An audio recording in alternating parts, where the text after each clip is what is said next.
Hello, everybody, and welcome back to the Dual Screens podcast. I'm one of your hosts, Stephen Fontana, and with me, as always, he's my brother from another mother. He's over there. He's Andy Asimakis. How are you, Andy?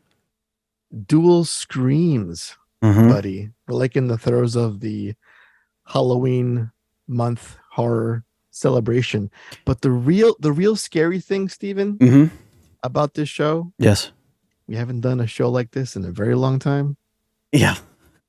Most listeners will not know this, though. Yeah, most listeners. So, listeners, you're going to be going through like a time machine because that's essentially what we did. We recorded so many episodes in the beginning of the summer, and you've been watching those episodes throughout the last few months. And now we're recording and putting this, which we have a whole new overlay. We have B-roll now for the first time of the game we're going to be talking about, like live recording. So things might look a little different and then go back to the way they used to look and then come back and look like this again. Just for a few episodes. And then we'll get back on track. 4 in the can. Right. In the old format.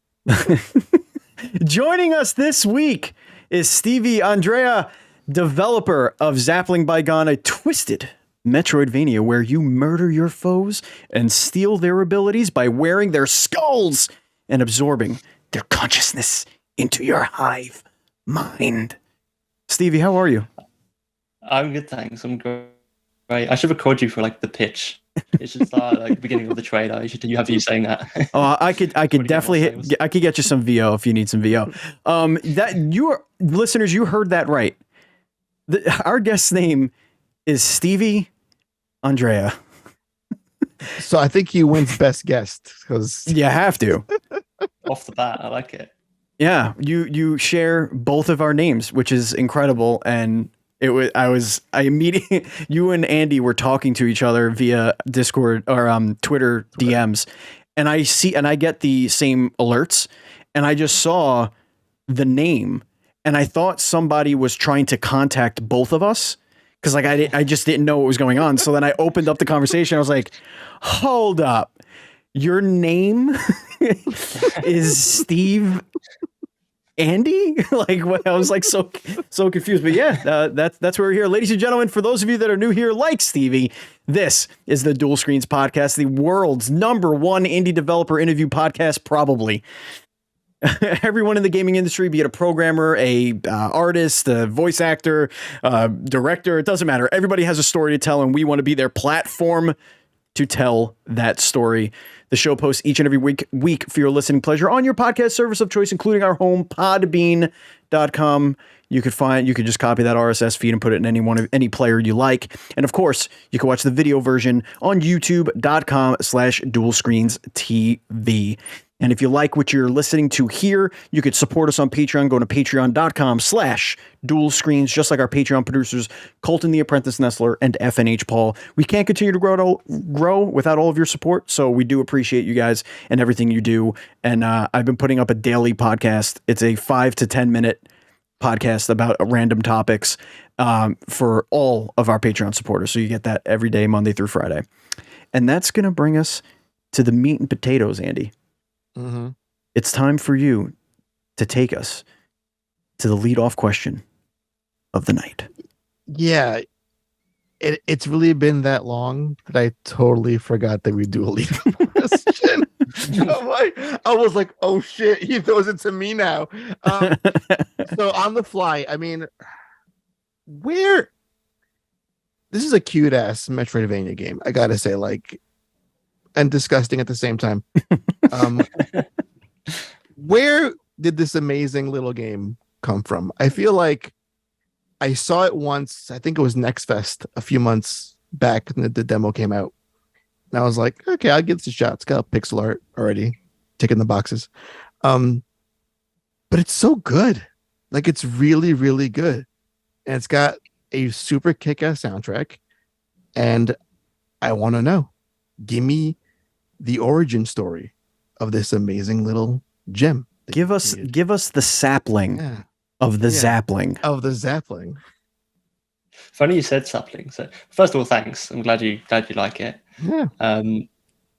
So when you said sapling, it actually reminded me when I first started developing the game, it was meant to be a sapling. It was meant to be part of a tree, and that I wanted like a fresh new world, and like a part of a tree discovering the world. It was going to be a sapling. And then eventually I made it into aliens, so it became Zapling. And stuck as it had it, sound more alieny. But yeah. Yeah, definitely a much better aesthetic. I like the alien angle a lot more. Aliens are just cool, aren't they? They really are. Trees are boring. It's amazing how something that has, the most basic 2D pixel art can still creep me out. The way those legs move, man. It's like, Yeah, it's a little unsettling. It gets under your skin. It's a little unsettling for sure. Good. I think. So where did this, okay, you're saying it was a sapling first, but where did like this idea of creating a game where you play as this thing that steals enemies' abilities via wearing their skulls on its head? Mm-hmm. Where did this whole this core gameplay loop sort of stem from as you were developing it? So I first started development probably a month after playing Hollow Knight, and just after watching my friend finish Hollow Knight. And we were just chatting one day, and I was like, "Hey, I bet I could emulate the movement of Hollow Knight pretty easily." And that was like, it was basically me. I think I went through it the other day just to check, and I think there was 20 builds in a week that I'd send him, and he would come back and be like, the movement's bad, like tweak this, tweak that. And it ended up just constant spamming him. I don't know how he didn't tell me to just F off, but I was still there. Just That's a good friend. builds. Yeah, man. That's a very good friend. And it ended up just having like a one-screen platformer where I was only focused on making the game feel good to play, feel as good as Hollow Knight to play, and I had basically all the core abilities implemented in the first couple of weeks, just by spamming him all these messages in these tiny little builds where you just play as a little square that's just jumping around. So yeah, when people say like compare my game to Hollow Knight, I'm like, well, yeah, I stole everything from Hollow Knight. That's what like literally started. The core concept was me trying to make Hollow Knight as like an indie dev for the fun of it. So yeah, I can say Hollow Knight's the reason. That's really neat. We gotta like tag Team Cherry when the episode goes out. It's like they like, yeah. It's funny how like, now had you made a lot of games before this? Like, what's your like, just for a quick like your history with game development as a whole, like, or is this like your first foray into like making a fully fledged game for like a Steam release and all that? It's the first game that I made with like intention to like have a commercial release. Okay. I'd made a bunch of like games which just like hobby projects before, for pretty much like almost 10 years, just messing around. It was a hobby. Like I would get home from work and I would just mess around in Game Maker and just make some fun stuff. But this is the first game where I was like taking it seriously. What was it about this game that made you cross that threshold between like, Actually, this was the first was a hobby, and now it's like, I'm ready to like, because it's an investment to like get the Steam page going and all that stuff. So what was it about this particular game that made you jump into the next level as an indie game dev? Yeah, so there was a bunch of things all happened at once. I was in a really shit place like emotionally with my job, so I just quit my job on a whim. And then I was like in my mum's flat at the time in like a windowless bedroom, like a Harry Potter kind of cupboard. Oh man, depressing. So I was not in it. No, it wasn't great. So I was in that kind of environment, and that was the time when I was like, okay, I'm just going to mess around in the game because I haven't got a job at the moment. I haven't got anything else to do, so I'm just going to start working on something for the fun of it. And then as I was making it and just messing around, I started posting stuff on Twitter and people started engaging with it. And I thought, oh, maybe I have something here. And then the turning point was actually the developer of Haiku the Robot. We speak to each other pretty often now, but his name's Jordan. I happened to watch a streamer called Taco who he's like a Hollow Knight streamer, and he was playing Haiku the Robot, like an early build of that. And I kind of looked at Haiku the Robot, and I knew Jordan was the only developer of it, and I was like, I can probably do that. That's kind of my thought process. You might win the award, the Dual Screens award this year for biggest set of balls. I was a chip on that shoulder. First, he was like, I could recreate Hollow Knight's movement. This looks easy to me. Like I could make a game like this asshole did over here. It's like,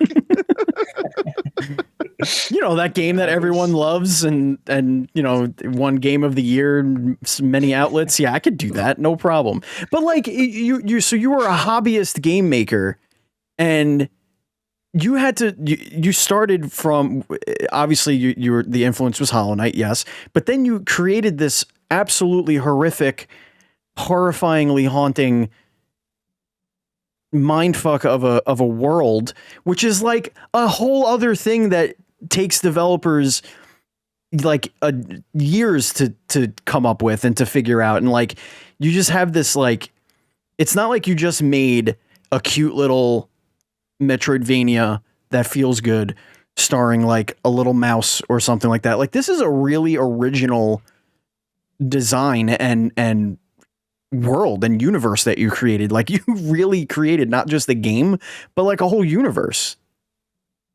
That's pretty cool. Well, thank you. But it sounds like I'm being overly modest, but I'm really not. I'm just kind of being honest. But when you peel back the layers and like you remove the fact that he's got tentacles and you remove the fact that you gain abilities by wearing skulls, if you remove that, and then the only thing unique really is the world. And obviously I couldn't just copy Hollow Knight's world. So when you see the game and when you play the game and when you experience it, it was all pretty unique and pretty different. But like the core concept and the core basis is the same as virtually any Metroidvania that's come out in the last, like, I don't want to say 3 or 4 years. So it is unique and it feels unique, but it is. I followed a predefined pattern in a way. Sure, but I think that we've all played a Metroidvania game that was a serviceable, fine Metroidvania because it follows the blueprint, but it was uninteresting. We've all been in the yeah, exactly. Well, I wasn't going to name names, but yeah, I always come back to Chasm. Yeah, just let down in the video game ever. Some of them don't have personality, and a lot of the times when you're making something that is a saturated genre, you need something that's going to make it stand out. And I think you really nailed it with the outrageousness of this. And I want to we have user defined tags on Steam, and you have Metroidvania, obviously. You have exploration, obviously, but then you have psychological and horror. Now, go into a little bit of that. Talk to me a little bit about the psychological and or horror in Zapling Bygone. Okay, so as I said before, like I started development of it like when I was in like not a great place mentally. So like I really drew from like bad experiences and like depression and stuff, and that was like the core concept that I kept returning to when I was designing anything in the world, and that's why it's also dark, and that's why it's also kind of, I don't want to say evil, but it's uneasy throughout the whole game, right? And I think that's kind of where all that comes from. And then I also had the really great kind of advantage of just labeling it as a horror, because if you label it as a horror, it kind of gets a bit more traffic on Steam, and I can go in the Halloween sale that's coming up simply because I've tagged it as a horror, so that helps as well. Well, that's good. He's also a marketing wizard. Yeah, right, you're really peeling the onion on this game. Like if somebody was looking at the Halloween sale and they saw the tag horror, what would you tell them categorizes this as? Like, what's the horror in this game? Probably just the atmosphere. There's no like jump scares or anything like that. It's not out there to scare you in a way, but I want the player to feel uneasy kind of throughout the whole the whole experience. And there are like the whole lore and the whole story like behind not the tip of the pyramid. The tip of the pyramid's pretty basic, but if you read into the lore and the story and the comics and stuff, then it's all about kind of suicide and depression and like what is at the core of evil, and it's definitely not a happy game. Sure, yeah, it's definitely an unsettling universe here, and the atmosphere is very It's kind of, it's gross. It's got a lot of what's the word I'm looking for, Andy? Like not body horror, but like I don't know. It had kind I'm of. not, yeah, I like, again, anything with like aliens and stuff like that. I always like it leans more like cosmic horror for me because there's like a lot of like stuff going on that you can't identify at first passing glance. Like this creature that like wears the skulls of enemies, like it hides like a bit of its own self, and that mystery puts it into that like cosmic horror category. But what I'm wondering is, do we have to make you sad again, Stevie, to make a sequel? Is that what's going to take to make a part 2? Because I gotta tell you, like it's a great game. It's not a terribly long game, but I think is like, for me, it was like it was over just too fast because I was like, I wanted more of this world, but there's tons of secrets, which is great.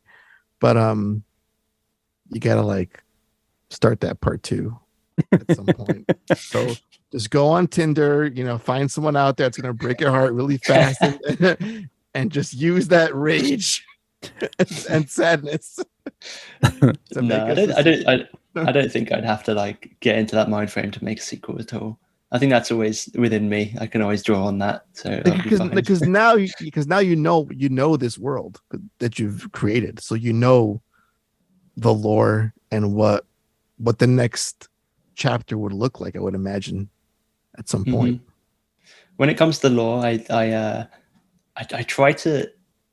I find it really interesting to watch streamers and to hear what other people think about it when they play, and sometimes their experience with it or what they think is going on is like completely different to what I intended.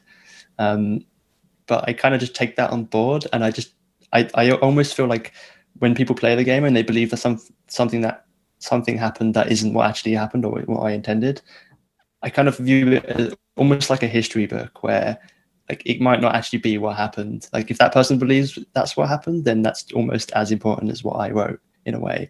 It's very interesting. It's hard to explain, but it's very interesting to hear other people's perspectives on what happened in the lore. Right. And just be like, well, maybe that is what happened. Like, I don't know. I wrote it, but like, I don't know. If it's a real world, no one really knows in the real world what happened thousands of years ago, right? So it's from specific people would have direct accounts, but like it's fiction. So who are those people that you're going to ask what happened? Yeah, even in the comics, in the actual game, the comic strips you get is most of the comics have at least one panel that refer to a specific event that happened in the history, and they all call it different things, and it all looks slightly different in the comics because it's different accounts of the same event. Right. That's really smart, and the comics are awesome. Like, I think that's such a cool storytelling method that I don't think enough games use, like especially pixel art games, because like, yes, there's something to be said for like those really cool pixely cutscenes with messing with lighting and color and all that stuff. Like that's really cool and everything, but like comics, you could get so much more detail, and you could be a little bit more wild with your imagination a little bit. You're not constrained in a way, and it's a really cool way to kind of take the player really into that universe in a little bit more tangible way, as opposed to just kind of seeing the pixel art and letting your imagination fill in the gaps. Like you have this comic book to kind of help you, like, oh, this is what this gooey monster would look like if it was like super high fidelity and not just pixels jumping around a screen. Yeah, it's also a lot cheaper as well. If I was going to do a cutscene, I'd probably afford one cutscene throughout the whole game. But Sure. If I was to do like comic strips, I could do pages and pages of comic strips. And maybe that's your Kickstarter pitch. Maybe you just like, hey, stretch goal. Each stretch goal is a cutscene. Exactly. Exactly. You know how much a cutscene is? Boom, stretch goals unlocked. Did it. Nailed it. Cutscenes are so expensive. I don't want to ever do them. I see how much they cost. I'm like, I can make a game for that cost. It's not worth it. Really? Wow. Well, you give us some. Yeah, insight. share that with us. What is a typical cost like to put a cutscene together, like in a small budget indie game, like for most of your cost comparison? So it's very different for me because I'm a solo dev, right? I can get a lot more done with a tight budget because it's just me doing everything. So I made Zapling with, I want to say, plus savings, maybe 18 grand. To make I think it's like, I want to say pretty 10 grand per minute for a cutscene, and that's probably pretty cheap. And that's like a proper cutscene. That's like an animated. Holy cutscene. shit! Okay. And what if you're doing something like? What if you're doing like it's a pixel art screen, and it like the camera just like pans and like over the character's face, and then like the camera is just and the camera's moving, and then the background flashes. Like, is that something that like? Oh yeah, you could do that. Obviously, way cheaper, and a lot of people do that. Yeah. Similar to what I've done for the intro to the game. Right, exactly. That sort of stuff because it's cheap. You don't have to draw every frame of someone moving their face or whatever. Right, that's so crazy. See, you forget about it. It's like a lot of gamers and even people who come from film, like the best way to explain to them how video games are made is from an art perspective. It's like making, especially the older games in the 8-bit, 16-bit era. It's like you're making a claymation movie, but then you're also programming from scratch the camera, the lighting, all of the people making the clay move, like all of that stuff is like made up out of you're creating the film crew out of zeros and ones, and then also creating the art basically out of this like moldable clay that you got to move frame by frame. It's very different from film where you point a camera, you turn the lights on, you make sure you could hear everybody, and you piece everything together. And a lot of people lose sight of that stuff because the higher fidelity games, the AAA titles, the Last of Us and all that stuff, yeah, they have rigging and they're doing all that, but they have motion capture, right? Like they have these programs that are telling these, your characters, okay, this is how you're going to move, this is where you're going to go. But then you have a game like yours where you're like, no, I have to literally painstakingly draw every single frame if I want this character to move a certain way. Like there's no accidental way to do that. Like you have to purposefully do that. There's not many ways to cheat with that, I'm afraid. Yeah, there are some ways. Like there's a lot of ways to do. There's like a lot of people are doing, and you will notice it in I can't really think of an example at the moment. But sometimes you'll see a pixel art game that has like really smooth animations or things that kind of can rotate like that, and it's just basically they've just had a 3D reference for something and ran it through a filter to make it look like pixel art. And if they do that with everything in the game, then it all kind of looks consistent. It just looks like an art style, but it's actually 3D being rendered as 2D. Even if they just render it as sprite sheets, so it is actually pixel art, but it's rendered. They've rendered almost a video of something in 3D. But yeah, like you said, it's easy. If you're doing traditional pixel art like mine kind of is, then yeah, it's extremely expensive and extremely time consuming. I think you should ask Team Chair to cut you a check for 20 grand. Just be like, you did this to me. This is all your fault.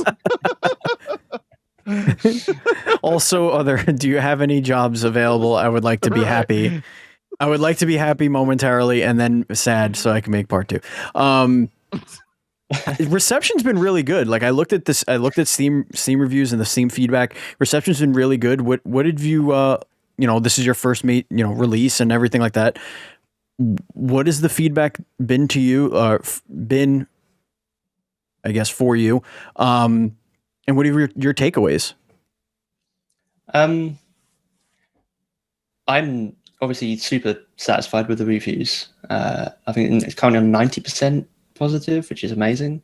I think everyone, when they release a game, they're like in the back of their head, like it's going to be mixed reviews. It's going to be mixed reviews, and mixed reviews isn't actually like that bad. I think it's is it 50 or 60% for it to be mixed?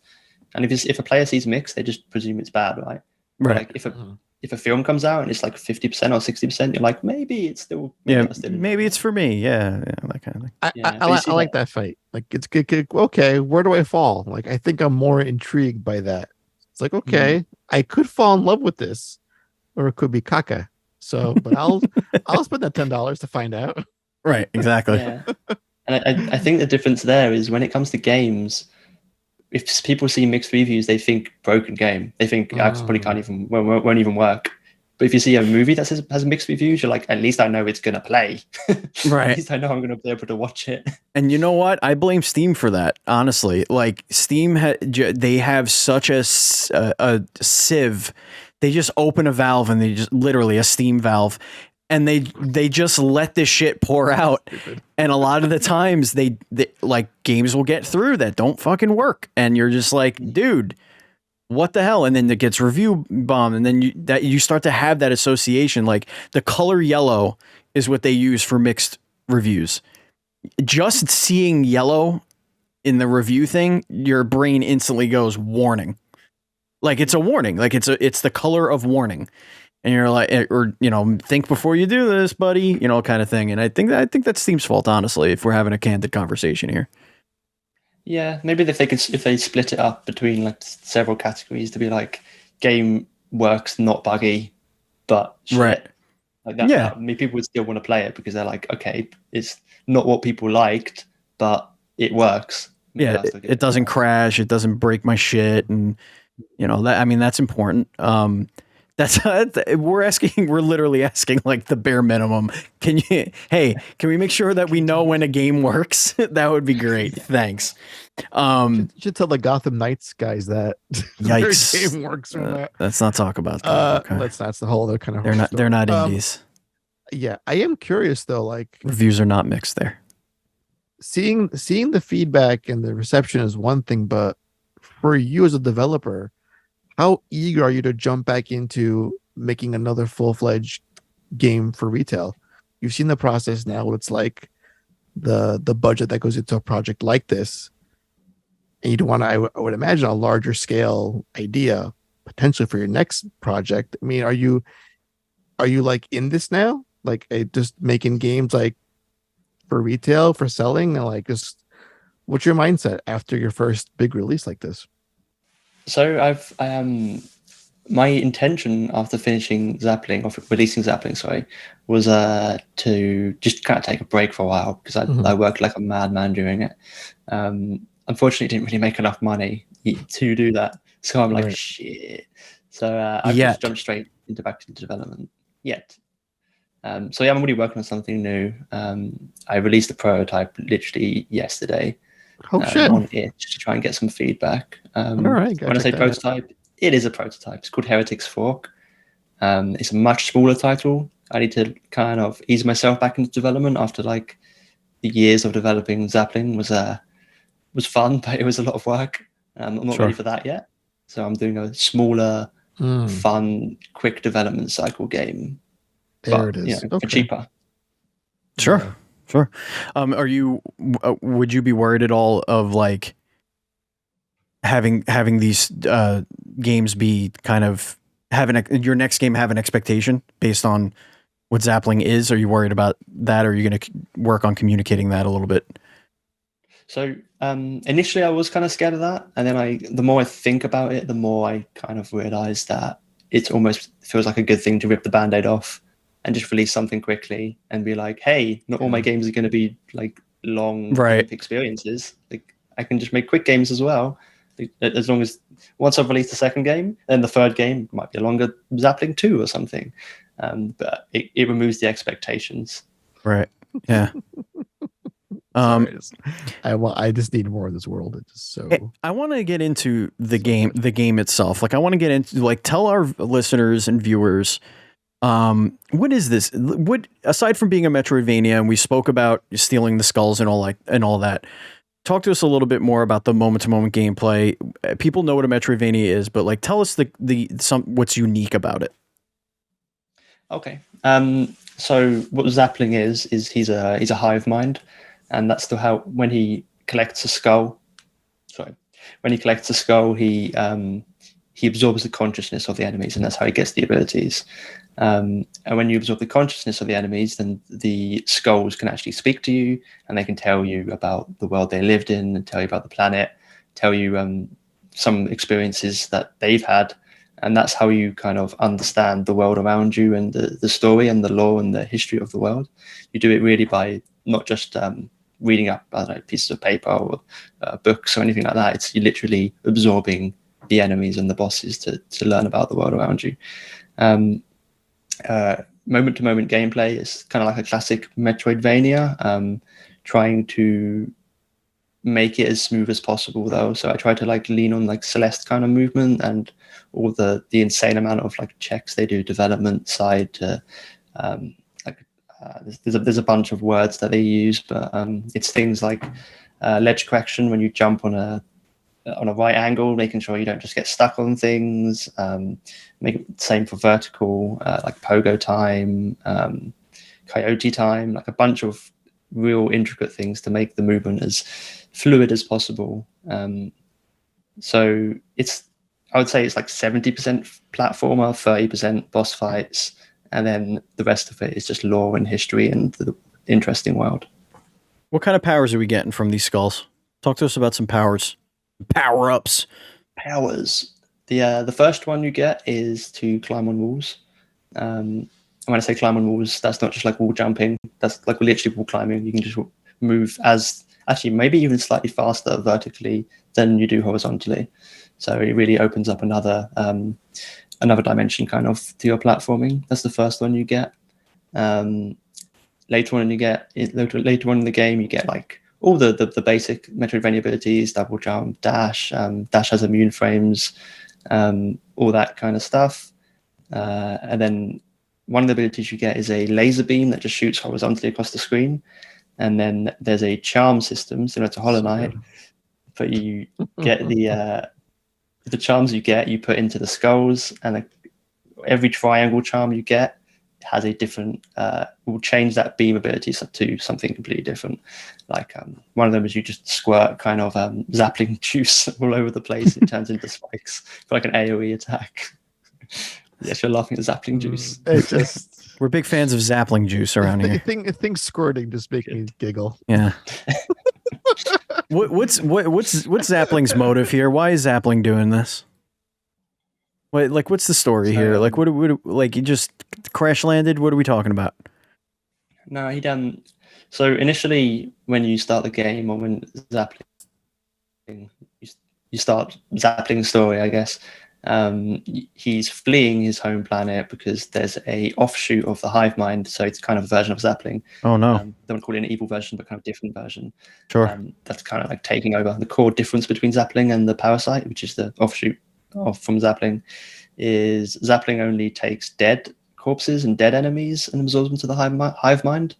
The parasite will take anything, living, dead, anything that's organic. It'll just like override it. That's what makes it evil in a way.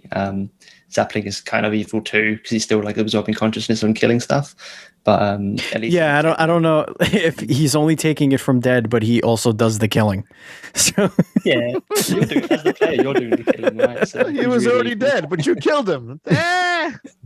Semantics. But he's so cute, so how can you hate him, So it's very, I got like, oddly enough, like Soul Reaver vibes while I was playing this thing. The whole like, oh really? The whole like boss, like it's initially I feel like it's a Mega Man thing, like getting boss abilities, but those were never meant to like help you with traversal and navigating a world in a space. Like you couldn't like, okay, I can't revisit this portion of the game because I'm missing X ability. But Soul Reaver was all about getting your siblings' powers and using those, like climbing on a wall, for example, to unlock other areas. So I got those, and the color scheme is also very like that dark, oppressive kind of world you got going on.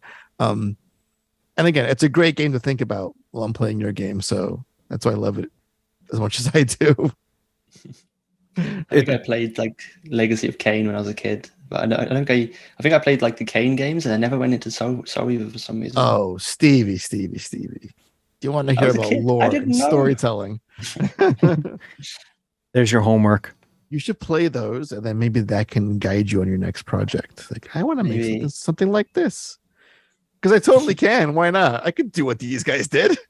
I heard vampires are big right now. Again, they're coming back around. Yeah. And this time 65% less glitter and sparkling. So that's definitely a plus. Yeah. Can we just have no glitter? Andy, incremental steps, buddy. We gotta do it a little bit at a time. Fine. Let's not be selfish. All right. Fine. Okay. All right. Speaking of selfish, this is where now we're going to get selfish. Okay. Because we want to know about you, Stevie. We're going to ask you the deepest, darkest questions to get into that dark, depressed mind of yours. Oh boy. And we're gonna find out. Why I'm laughing? We're gonna find out everything about you. No, this is now rapid fire. It's like who hurt you? Yeah, this is rapid fire. We're gonna ask you a bunch of questions. You're gonna answer them as quickly as possible without giving too much thought into them, just so we could see how your brain ticks. Andy, start us off. Oh, okay. I think I've always asked this question to a guest during Horror Month. So, Okay. What scares you? What makes you scares afraid? me? Yes. I don't get scared easy. Okay, so Death. that's a good. Let's go with death. Death's pretty scary. Oh, Sure. It sounds like a cop out, but legit, death is scary. Listen, Dying. anybody who's not afraid of dying is lying. Yeah, or lying to himself. Yeah. That's just straight up. Okay. What is best cheese? Best cheese. what is such a turn of a line of questioning? What is best cheese? I'm gonna go with like maybe Red Leicester. Oh, I don't think I know this one. I don't think I've tried pretty it. English, probably. Yeah, maybe. I've always wanted to try the cheese in Norway where it's like brown and sweet. Some sweet cheese sounds weird, but I'll give it a try. Hell yeah, Tangent. I'll give any cheese a try. Really, as long as it doesn't actively smell like puke, I will eat it. Oh, like Parmesan. No, Parmesan I love. Come on, man, I'm Italian. That's the only cheese that smells of puke. That smells like socks, not puke. Come on now. It smells like feet. Next time you smell it, just think of puke, and you'll be like, actually, yeah. Don't ruin Parmesan for me, you bastard. Andy, go ahead, bud. Is cereal a soup? No, soup has to be hot. Oh, Interesting. yes. Mhm. All it'll take is a Google search to know that that's an incorrect statement. Just Google how dumb you are. Yeah, Google it. Learn a book. What is? No, I want to change this. I'm gonna change this one up a little bit. Okay. You are being shipped off to prison.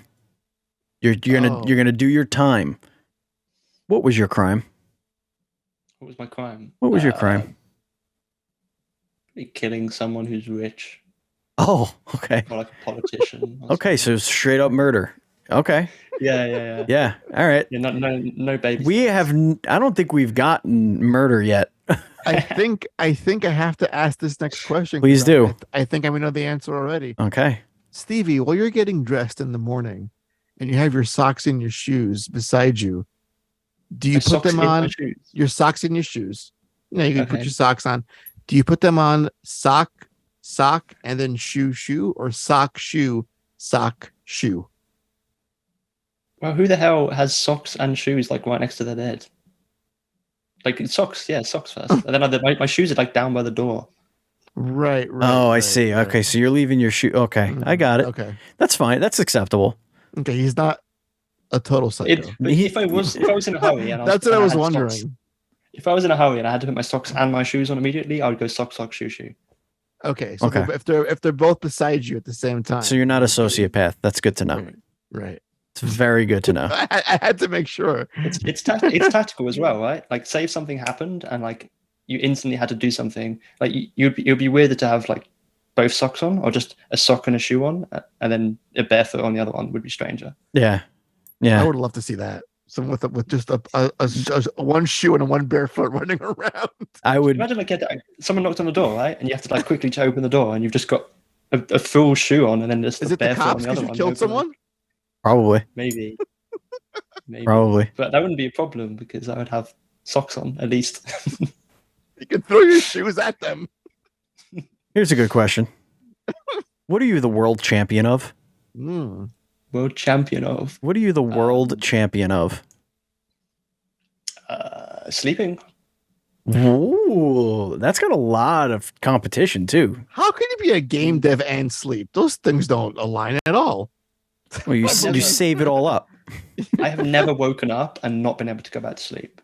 When people say they wake up and they're like, "Oh, I woke up and I couldn't go back to sleep. My night was ruined." I'm just like, just go back to sleep. How could you not just go back to sleep?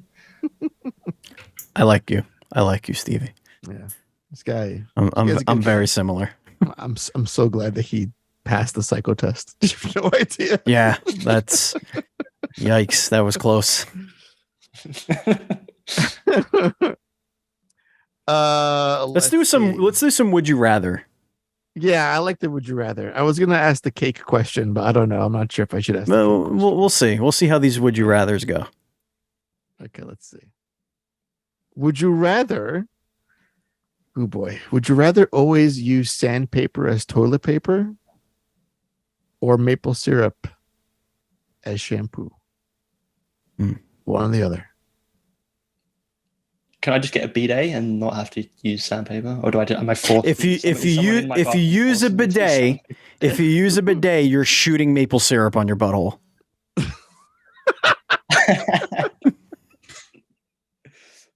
Probably. Ooh, tasty. I don't hate that idea at all. A maple syrup and enema. Yeah. I would go with the shampoo, and I'd probably just shave my head. I'd have a very shiny head all day, shiny sticky head. I like it. I like that. Everybody tries to get around that one, Andy. That's a tough one. Would you rather have the power of flight or invisibility? Invisibility, because then if you had the power of flight, then you could, as soon as you show it off, you're going to be famous, and everyone's going to be like, "How do you fly?" But invisible, you can probably get away with someone not knowing that you can go invisible for a while. Because you're invisible. Would you rather have $1 million or a clone of yourself? $1 million. No, $1 million. Yeah, no, no clone. Let's not go there. Yeah, we don't need two of me. Thank you.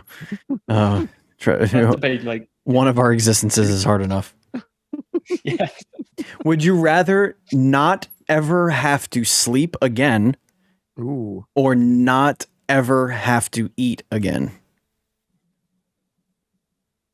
Sleep, because actually, what would save more money? I think you'd earn more money not having to sleep because you could work more, and do your fun stuff at night when you should be sleeping, and then work all day like a madman, versus saving money on not having to eat. And eating's fun. Mm-hmm. Eating breaks up the day. Eating is therapeutic too. If you had to lose a body part, which body part would it be? I want to lose a finger, because it's not. I'm called 9-finger games, and everyone is like, why have you got all your fingers?" So I'll lose a finger. If I ever get mega rich, I'll cut a finger off and be like, "Well, now I am." Self-fulfilled prophecy. Yeah, I like that. That's like a dare in your community. Make me rich, and I will lop off a digit. I would do it for probably $2 million. If you're like $2 million, that's low. That's like you could outdo Markiplier with this whole I'll do OnlyFans if you subscribe to my podcast thing. Be like, I will chop off a pinky if you all make my game the #1 game on Steam. Yeah, but the thing is, it would probably make your game #1 on Steam because of the marketing of cutting your own finger off. Exactly. Yeah, that's the whole point. Oh yeah. Yeah, it's just win-win. Well, win-win apart from the finger, I guess. What? What other game franchise do you think would make a really good crossover with Zapling Bygone? Which one do you think will actually work, Game called Transmute would work really well. Rebel Transmute. It just had a Kickstarter, so you might not have heard of it. This guy called Evan. He's making a game on it's on different planets and stuff, and he's got a really cool concept. It's a bit more emotional, I think. It's about finding and understanding your mum, but it's on some planet that no one's been to. So I could easily be like, "Hey, that planet's on my universe, and my planet's on your universe," and there we go. Yeah, that works. This looks interesting. It's a great game. Oh wow! All right, Evan, you're going to go on the show at some point. Speaking of Metroidvanias, if you could take any established IP, any game that isn't the Metroidvania, and you could turn it into a Metroidvania, what would that be? What lends itself the most, do you think, to a Metroidvania that already isn't? Well, me and some other friends have been toying with the idea of a Metroidvania that doesn't have combat, and I think like a Stardew Valley Metroidvania would be cool. Oh, That would be cool. that would actually be really neat. You'd like grow plants and stuff to gain new Uh-huh. abilities. Yeah. Managing town. My guy, that's shit. I just thought of it like it's in my brain. The Zapling has been planted. It's growing. I Yeah. can call it Zapling Bygone. Everything will come full circle.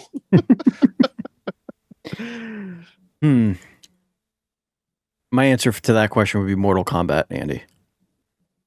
Oh. Ooh. You're just Yeah. the new fighter, and you go to Outworld, Right. and you're unlocking all the shit so that you could fight the bosses of the bosses are your tournament fight. Yeah. See, I was into a Mega Man. Like you're in a giant like Wily castle, You're so basic. and you're just like still though it lends itself so beautifully to that. No, yeah, it does. Genre. It totally does. Yeah. You're right. Yeah. You're right. When you're right, you're right. Whenever. You know what I mean? Andy, it's time for our ceremonial final question. No, we've gone so long without this fucking question. Now we're bringing it back, and I hate it. That's right. And you know what, Andy?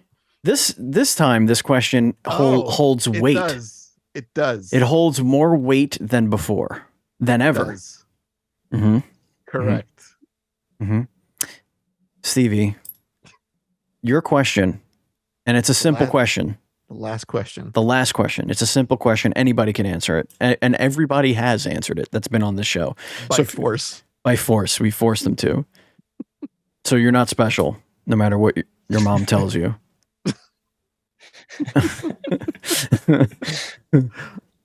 The question is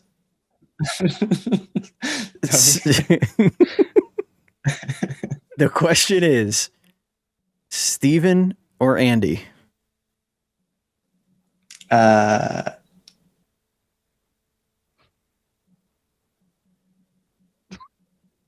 Like pick between your I'm only family going quiet. name To that. or your actual name.